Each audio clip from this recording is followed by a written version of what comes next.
really know much about the whole plan, about what this whole trip was about. I kind of just went with it. It was last night at 10 o'clock. It just kind of happened where we found the tour guide and he just kind of set us up. So we just completed our second stop, which included a buffet, which was actually fantastic. Gracias. And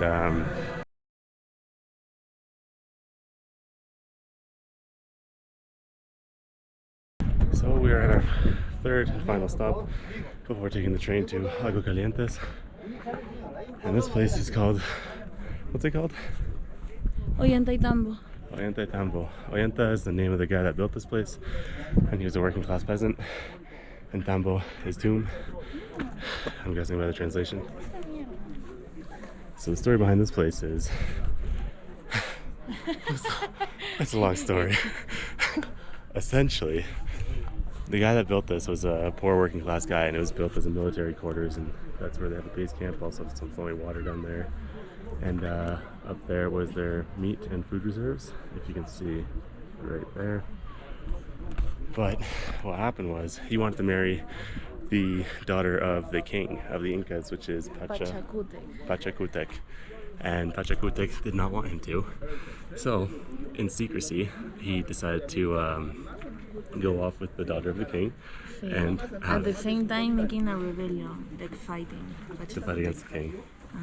So at the same time, while he was going after the daughter, they were together in secrecy for 10 years, and at the same time there's a rebellion going on, and he was fighting the king. And eventually the king got into here, I guess. He took over, and he ended up killing, what's his name? Oh, yeah. I can't remember.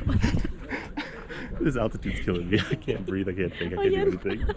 Ollanta. He ended up killing Ollanta and his military. No, he only died. Well, we all know. He died like for natural reasons. For natural reasons? Yeah, like for being old. But maybe somebody killed him. So the story says he died of old age, but it just so happens that the king came here, found him dead, and yeah, let's go. Found him dead, and then discovered that his daughter had had a child with him. And Oyu, I'm gonna call him, never understood why the king did not want Ollantaytambo never understood why the king didn't want him, and it's mainly because of the whole class system. Whereas Tell them about these rocks, how they move, how many people move.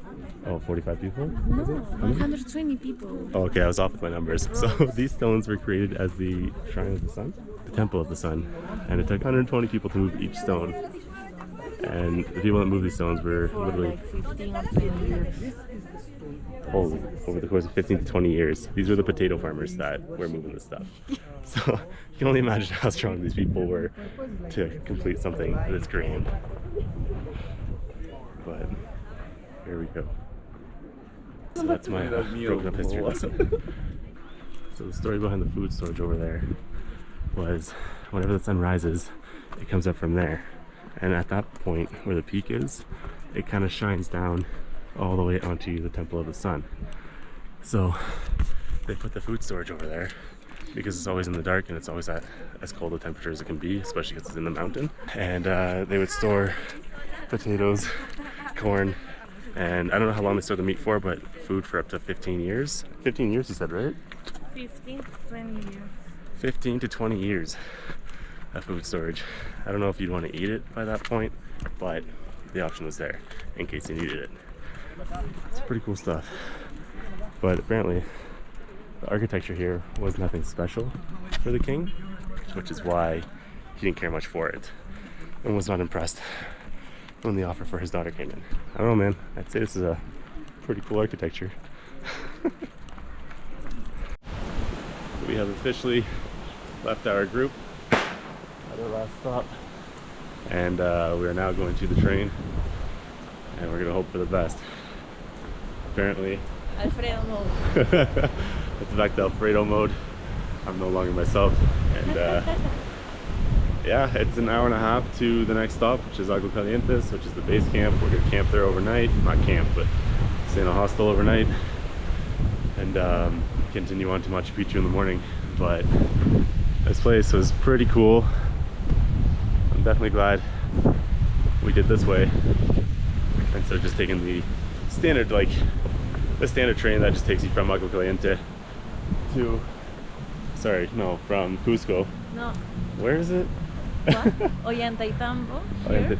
No, the other way. If we wanted to do it like the more organized way, Oh, where the we just go nice straight way? to Machu Anyway, Picchu. it's from here anyway. Oh, it is from here. Yeah, Ah, I think so. I'm just glad we got our history lessons in. We are exhausted, to say the least. Got up at Coffee. 6:30. Yeah, I would Coffee. kill someone for a coffee right now. But it's gonna be a long day. We left our hostel at 8 in the morning, and we're probably not gonna be at the next place until 8 or 9 We p.m. don't have where to stay. No, we don't even have a place to stay, so we're gonna we should probably check that now and get to that. But in the meantime, we just have to worry about getting on this train, because that is priority number one. If that doesn't happen, I don't know what we're doing anymore. Let's see how this goes.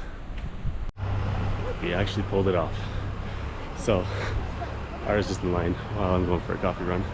But we gotta wait 2 hours for the next bus to leave. So right now it's just 10 to 5, and the next bus next train leaves at 7 p.m.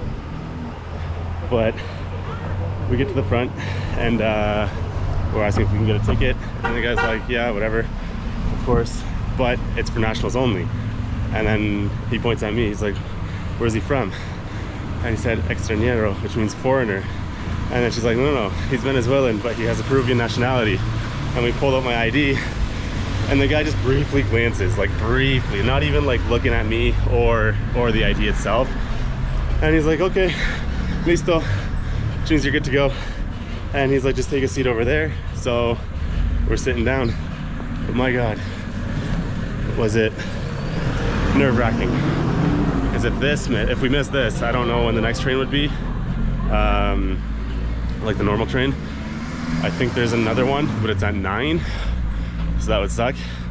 But it actually worked out, and I'm very surprised. Gonna grab a coffee, maybe a snack, and see what's good. Just walking back into town a little bit, move my feet. But yeah, this has been a good trip so far. I highly recommend taking the route that we did. We can see multiple stops instead of going straight to Ollantaytambo, the town that I'm in. Can't remember the name for the life of me, but I would highly recommend doing the additional stops.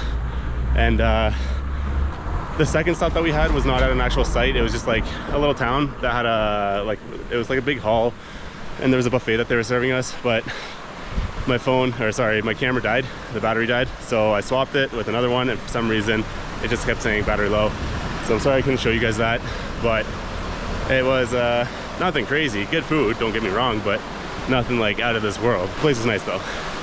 But here we are at our final stop to go to our final destination. See you later.